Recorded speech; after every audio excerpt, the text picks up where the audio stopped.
The Alaska summit reinforced my belief that while difficult, peace is within reach, and I believe that in a very significant step, President Putin agreed that Russia would accept security guarantees for Ukraine, and this is one of the key points that we need to consider, and we're going to be considering that at the table also, like who will do what, essentially. I'm optimistic that collectively we can reach an agreement that would deter any future aggression against Ukraine, and I actually think there won't be. I think that's even overrated, largely overrated, but we're going to find out. And I think that the European nations are going to take a lot of the burden. We're going to help them, and we're going to make it very secure.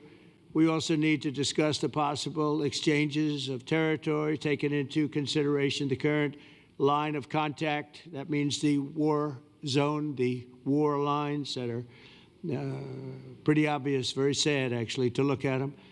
And negotiating positions. President Putin, also, you have President of Ukraine, who is, you just met a little while ago, and we're going to try and get a three-party meeting, maybe as soon as we can.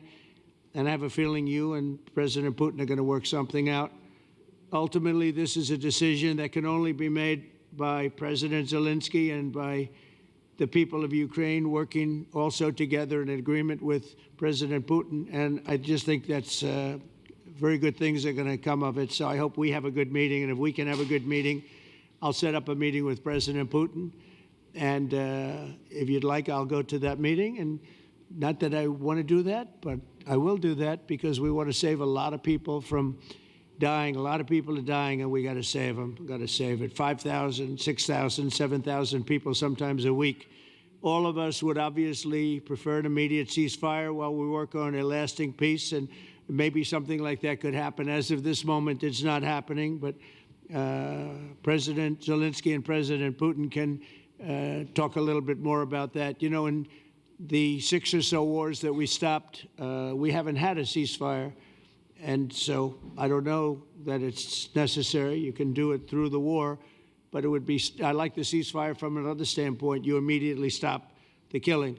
But I believe a peace agreement at the end of all of this is something that's very attainable, and it can be done in the near future. With all of the wars that I got involved in, we only have this one left.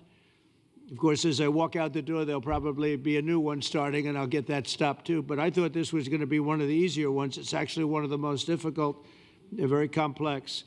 The next step would be for a trilateral meeting, and that will be worked out. And I just look forward to working and having a great result. We're going to spend a lot of time today talking about, and we're really honored you guys came over. I mean, these are the heads of major countries and respected all over Europe.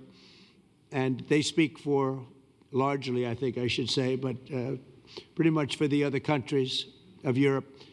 And we will come to a resolution today, I think, on almost everything, including probably the security.